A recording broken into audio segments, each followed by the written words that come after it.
네, 한번 시작해 보겠습니다. 자, 이번 영상에서는 모음에 대해서 같이 한번 공부해 보겠습니다.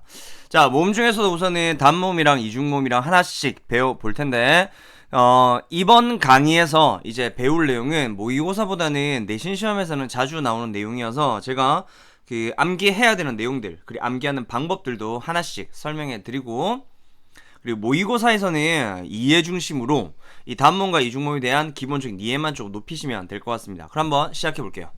자, 모음은 일단 크게 두 가지로 나누어지는데 우선은 단모음과 그리고 두 번째는 이중모음, 이렇게 두 가지로 나누어집니다. 말 그대로 단모음은 뭐라고 생각하시면 될까요? 그렇죠.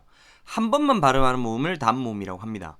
그래서 발음할 때 입술 모양이 변하지 않고 단 한 번만 발음하는 걸 단모음이라고 하고요.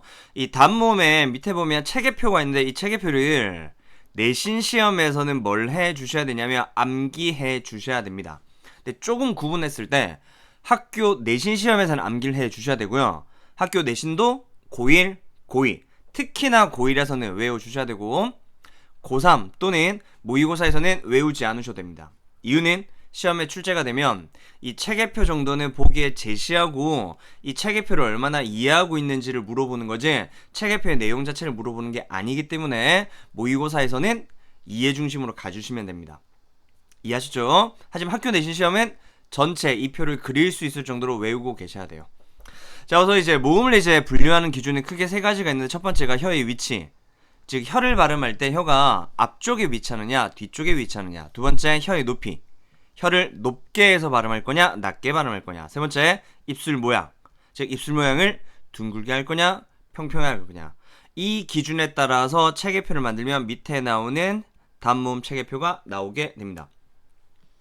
자, 우선 이제 첫 번째 혀의 위치에 따라서 이때 위치는 혀가 가지고 있는 가장 최고점, 그 최고점의 위치에 따라 달라지는데 그 혀가 앞쪽에 나타나면 전설 모음이라고 하고요. 뒤쪽에 나타나면 후설 모음이라고 합니다. 실제로 한번 발음해 보시면은 충분히 이해할 수 있습니다. 그러니까 전설은 혀가 조금 앞쪽으로 위치하고 후설은 혀가 약간 뒤쪽으로 들어간다라고 보시면 됩니다. 자, 그 다음에 이제 혀의 높이에 따라서 이제 나누어지는데, 혀의 높이. 이 높이에 따라서 혀가 높으면은 고모음, 혀가 낮으면은 저모음이 되고요. 근데 자, 여기서 중요한 내용 하나 들어가 볼게요. 고모음은 그러면 혀가 높겠죠, 그쵸? 저모음은 혀가 낮을 수밖에 없습니다. 자, 그러면 한번 발음을 한번 해보세요. 자, 고모음은 발음할 때 입을 크게 벌릴까요? 아니면 적게 벌릴까요? 그러니까 입을 벌리는 정도. 따졌을 때, 실제로 발음해보면, 에, 발음해보면 이 발음할 때는 입을 조금만 벌리지만 저모음 에 발음할 때는 입을 크게 벌리게 되는 거죠. 따라서 이 고모음은 입을 적게 벌려서 무슨 모음이라고도 하냐면요, 입을 다문다라고 해서 폐모음이라고도 하고요. 저모음 같은 경우 입을 크게 벌리게 되겠죠. 따라서 개모음이라고도 표현합니다. 자, 여기서 그래서 이 내용을 조금 이해하고 계셔야 되고요. 그래서 혀의 높이는 입이 벌어지는 정도와 어떻게 된다? 반비례하다는 건 꼭 이해하셔야 됩니다. 이거 실제로 발음해 보시면 충분히 이해할 수 있었을 겁니다. 자, 여기까지 이해되셨죠? 자, 세 번째 분류 기준이 이제 입술 모양인데 발음하다 보면 평평하게 발음할 수도 있고 둥글게 발음할 수도 있는 거죠. 이 원순 모음은 잘 보시면 뭐랑 관련되냐면 오나 우 계열이랑 관련됩니다. 그래서 오, 우, 왜, 위 이런 것들은 원순 모음이고 나머지는 평순 모음이 되는 거죠. 자, 여기까지 일단 이해하셨죠? 자, 이 체계표에서 꼭 알아두실 거는 하나, 혀의 높이는 입이 벌어지는 정도와 반비례하다. 이 정도는 꼭 이해하고 가시고 나머지 체계표 내용은 쭉 외우고 계셔야 됩니다. 일단 외우는 법 일단 제가 알려드릴 텐데 이게 많이 구전되고 많이 유명한 내용 중에 한 개거든요. 이렇게 많이 외웁니다. 키위를 주게 되었소 내가, 이렇게 많이 외웁니다. 자, 한번 써볼게요.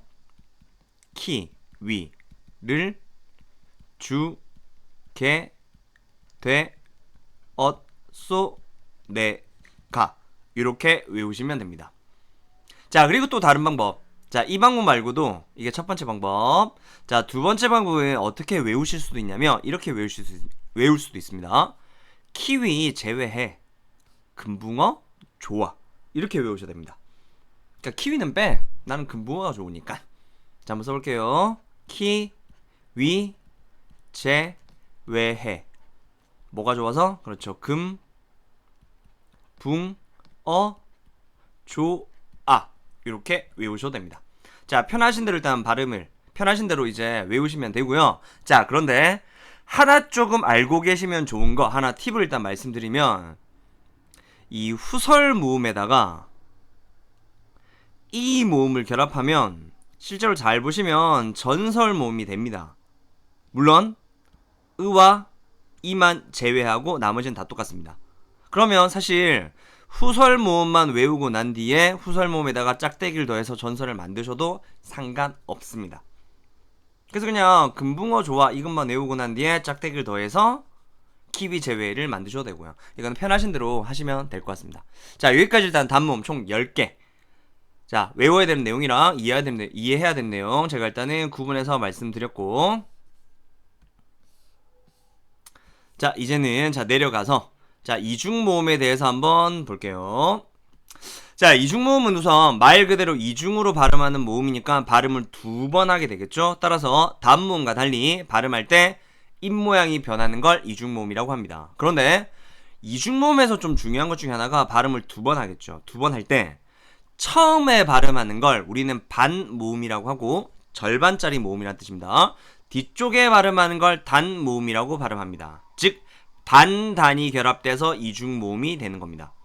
자, 이 내용은 꼭 아셨으면 좋겠고요. 자, 반단도에서 이중모음, 반단도에서 이중모음이라고 생각하시면 됩니다. 물론 이게 사실은 반모음이 지금 앞쪽에 있다고 제가 말씀드리긴 했는데, 반모음이 앞쪽에 위치하지 않고 뒤쪽에 있다고도 볼 수 있는 게 하나가 있기는 한데, 실제 문제를 풀 때는 그 예외적인 한계는 실제로 시험에 나오지 않기 때문에 반단으로 기억하셔도 거의 문제가 없습니다.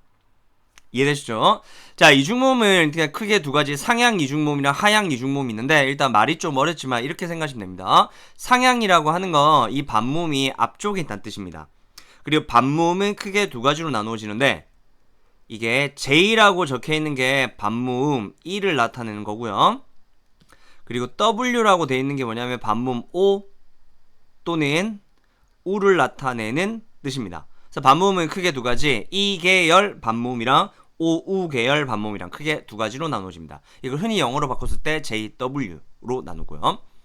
자, J계열, 즉 E 계열이 총 6개가 일단 쭉 존재하는데, 야, 여, 요, 유, 예 총 6개가 있는데, 이거를 외우실 때는 사실 뭐 다른 특별한 방법보다는 그냥 편하게 어떻게 외우시면 되냐면, 우리가 보통 모음이라고 하면은 기본적으로 떠오르는 게 오, 우가 가장 기본이죠.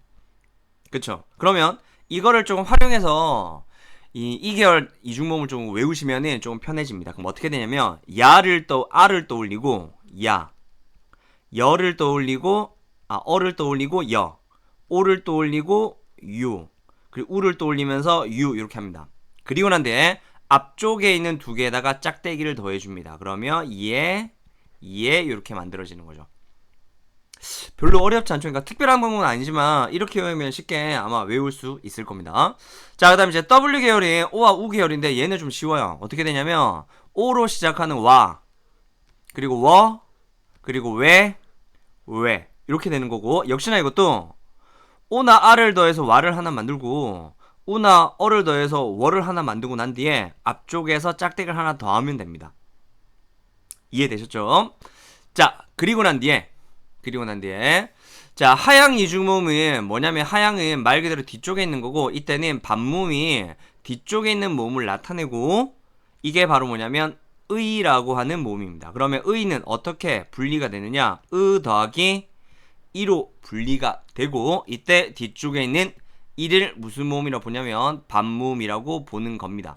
자, 그런데 여기서 제가 이제 추가로 말씀드릴 게, 실제 그 학교 문법 교과서에 보면 여기에 대한 설명을 어떻게 설명했냐면, 의라고 하는 이중모음은 하향 이중모음이라고 단정 짓고 있는 교과서도 있긴 하지만 보통은 논란이 된다고 얘기합니다. 그 말은 뭐냐면, 이 의라고 하는 이중모음을 크게 두 가지 입장에서 보는 거죠. 첫 번째는 제가 좀 전에 설명했듯이 단모음 더하기 반모음으로 보는 입장과, 두 번째 앞쪽에 있는 의를 반모음으로 보고 뒤쪽에 있는 이를 단모음으로 보는 경우도 있습니다.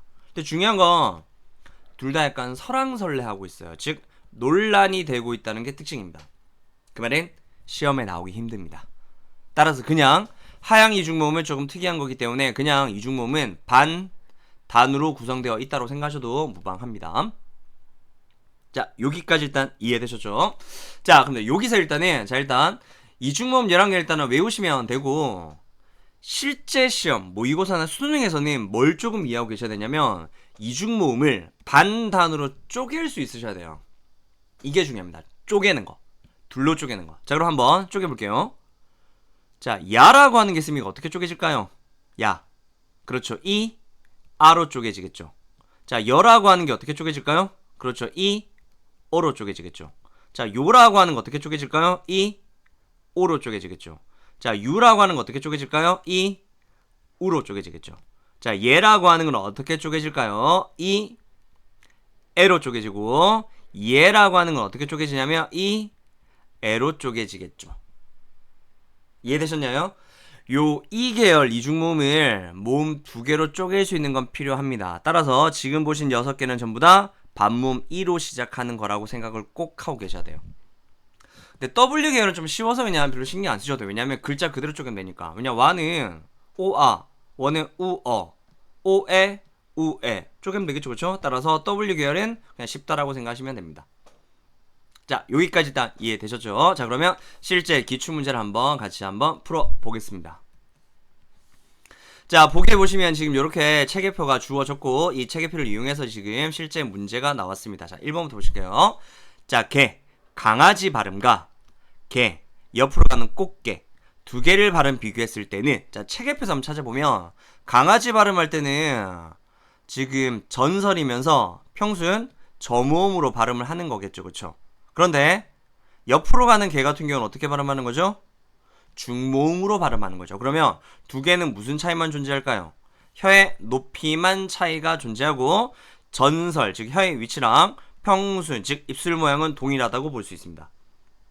자, 따라서 개를 발음할 때 더 동글게 발음하면 안 되겠죠. 왜? 둘 다 평순이기 때문에 정답은 X가 되겠네요.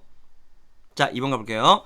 자, 개를 발음할 때, 즉 어이를 발음할 때 아이를 발음할 때 어이를 발음하는 것에 비해서 입을 더 크게 벌린다고 했는데 잘 보시면 이 저모음이 입을 더 크게 벌릴까요? 적게 벌릴까요? 그렇죠. 크게 벌리게 되겠죠. 따라서 아이가 더 입이 크게 벌려야 되겠네요. 따라 정답은 O가 되겠습니다. 자, 마지막.